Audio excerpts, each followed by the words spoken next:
Hi, this is Mrs. Scarpel, and this is part 1 of Unit 2, Lesson 7, the X factor.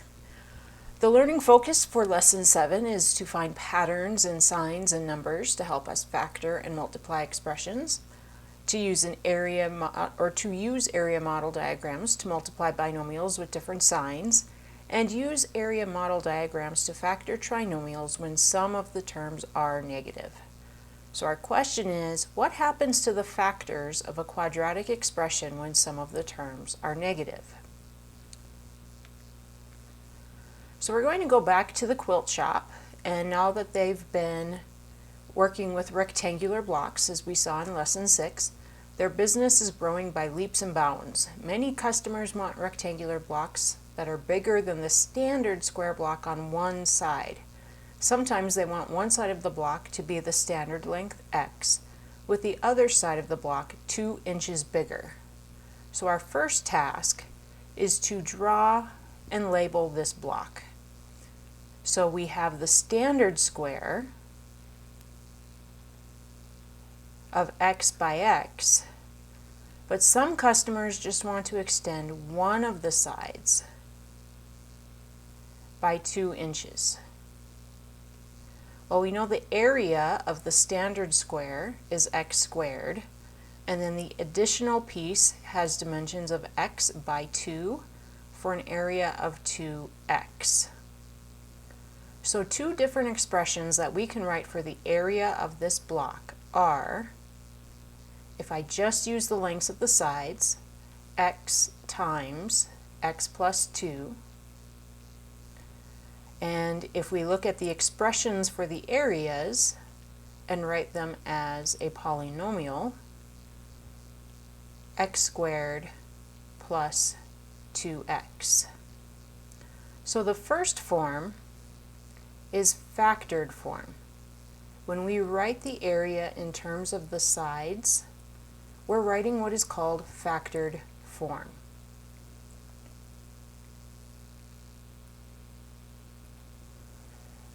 The second one is called standard form.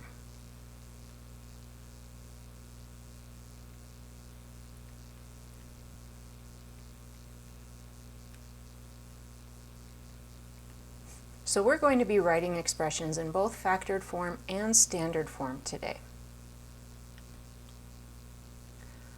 Sometimes the customers want blocks with one side that is the standard length x and one side that is 2 inches less than the standard size. So we're going to have our square, but one side is going to be 2 inches less. So we're going to have x minus 2, because we're taking 2 inches off of x, by x. So this one region is going to be x squared. The other region is going to be minus 2x. Excuse me. So factored form is the x times x minus 2. Those are the dimensions of the sides of the block. And then standard form is x squared minus 2x.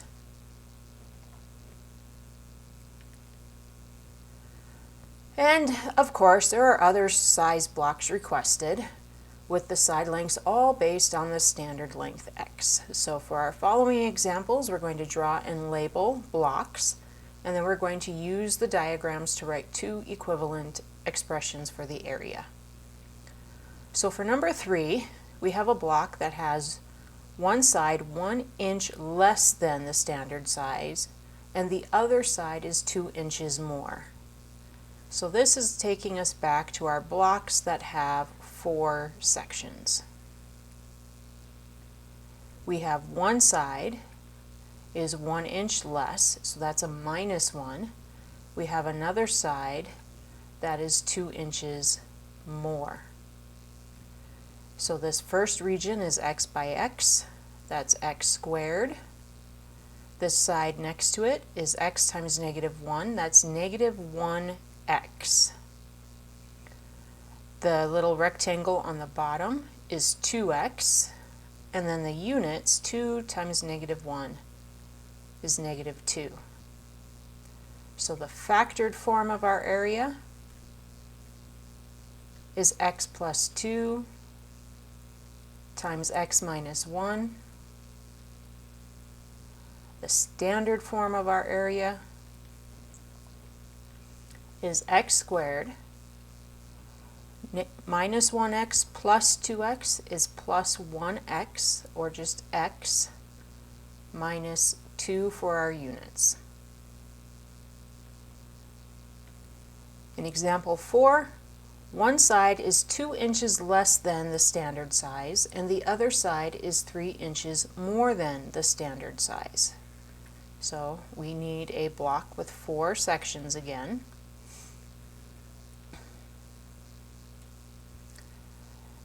Two inches less would be x minus 2.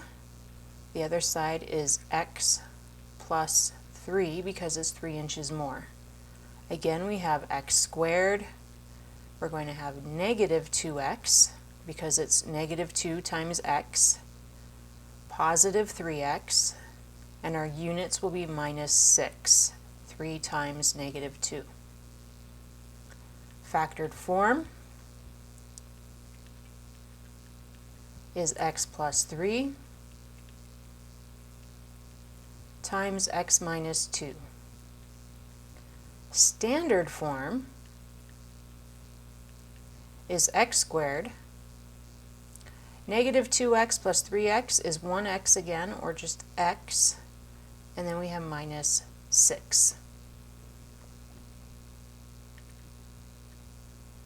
Example 5. This time, one side is 2 inches more, the other side is 3 inches less. X plus 2, x minus 3. So we have x squared, 2x, I'm going to change where I write this negative sign, negative 3x, and minus 6. So factored form is x plus 2 times x minus 3. Standard form is x squared minus 1x, or minus x, subtract 6. And the reason it's minus x this time is because 3 is a larger value than 2, but 3 is negative, so that middle term also needs to be negative. In example 6, one side is 3 inches more, the other side is 4 inches less. So we have x plus 3 times x minus 4. So I'm going to go ahead and write that factored form.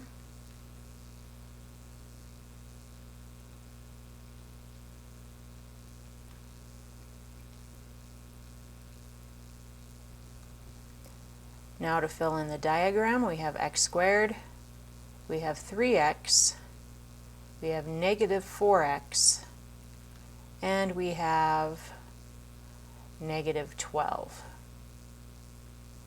So the standard form is x squared, positive 3x subtract 4x is minus 1x again, or negative x, and then our units are minus 12. And example 7. One side is 4 inches more, the other side is 3 inches less.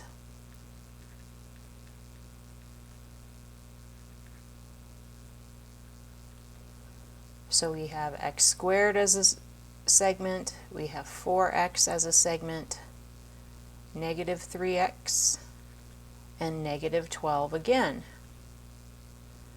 So factored form this time, x minus 3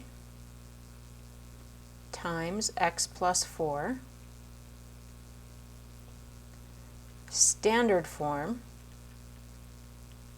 is x squared plus x, 4 minus 3 is 1, so plus x minus 12.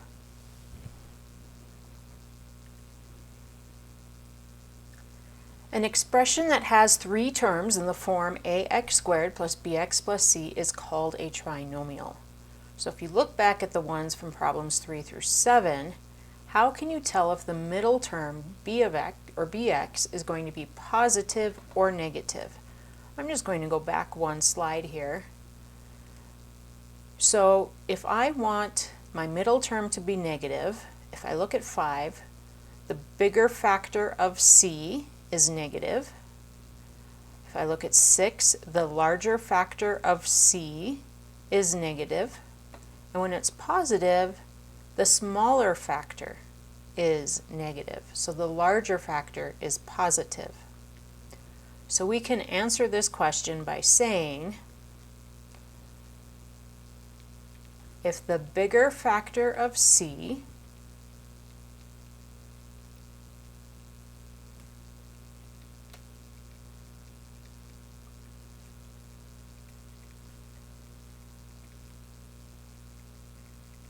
is negative,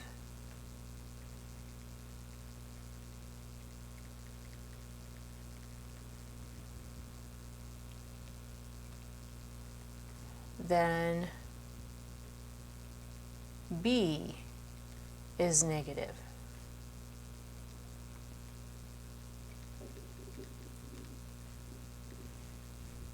If the bigger factor of c is positive,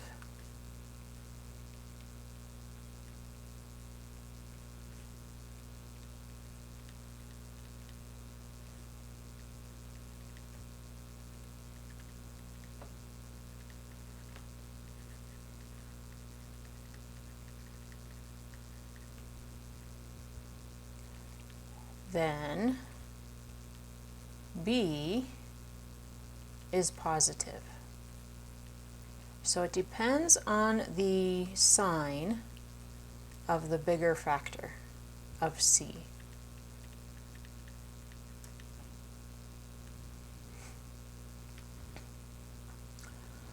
Now, one customer had an unusual request. She wanted a block that is extended 2 inches on one side and decreased by 2 inches on the other side. One of the employees thinks that this rectangle will have the same area as the original square. Well, if I have my original square and I add 2 inches on one side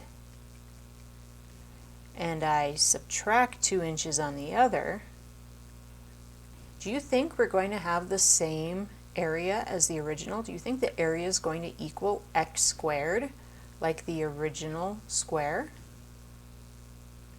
The students in class said no. For one, we have the units that are minus 4, but we also have this 2x and we have a minus 2x.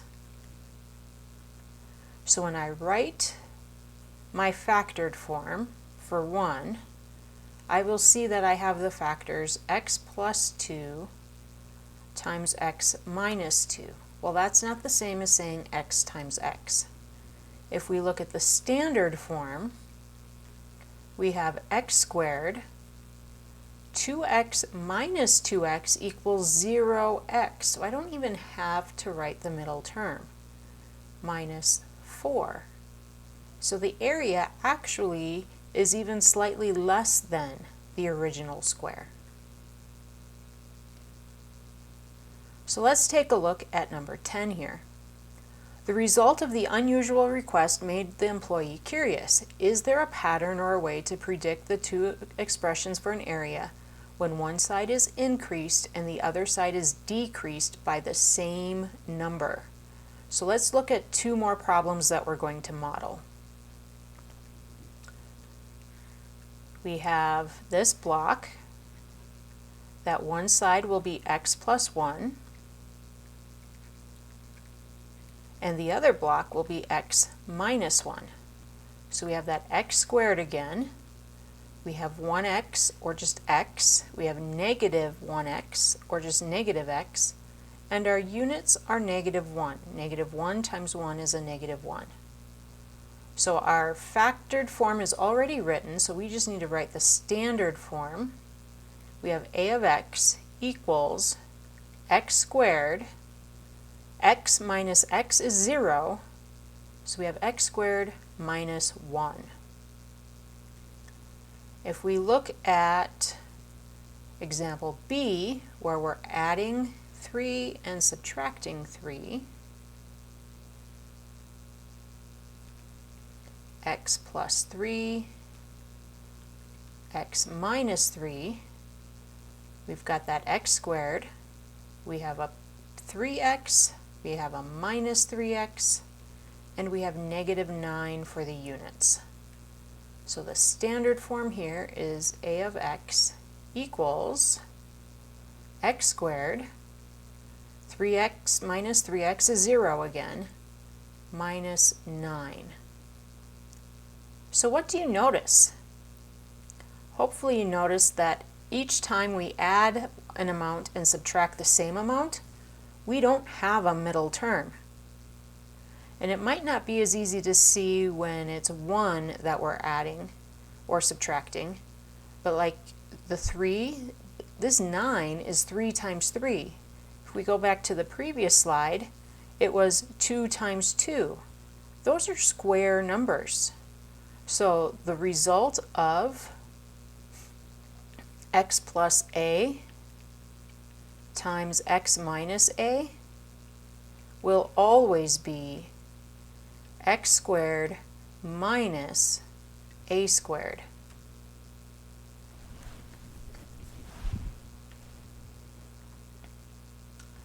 Some customers want both sides of the block reduced.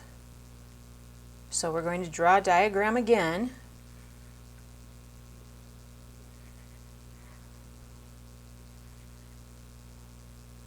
And we're going to write the standard form. So we've got x and x. One side is minus 2, the other side is minus 3. We still have that x squared. But this time, both of my rectangular regions are negative, except this one is negative 3, not negative 2. And then our units, because we multiply a negative times a negative, is a positive 6. So our standard form is x squared. Negative 2 subtract 3 is negative 5x plus 6. And if we take a look at B,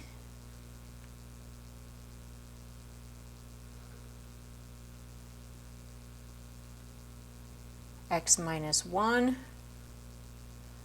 x minus 4, we've got the x squared as usual, but now we have a negative 1x, we have a negative 4x, and again the units are positive, in this case 4. So we have a of x equals x squared minus 5x, negative 1 subtract 4 is negative 5, plus 4. So if we look back at all of the expressions we've done so far, how can you tell if the third term in the expression x squared plus bx plus c will be positive or negative? Well, when my factors of c are both negative, I had a positive answer. When they were different, I had a negative answer. And in lesson 6, when everything was positive, it was also positive. So we can say C will be positive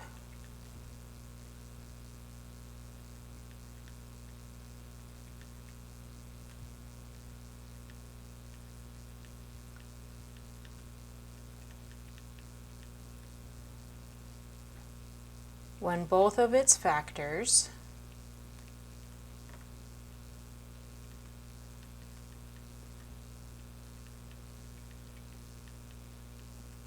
have the same sign.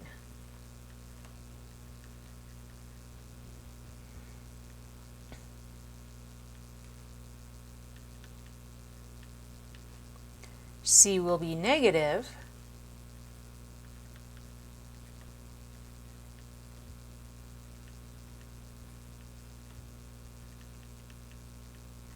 when its factors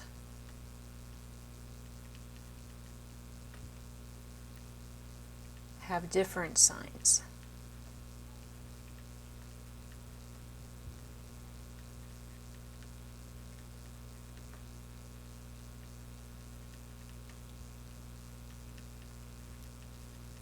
So this concludes part 1 of lesson 7 from unit 2. In part 2 we will look at factoring the expressions when they're given in standard form.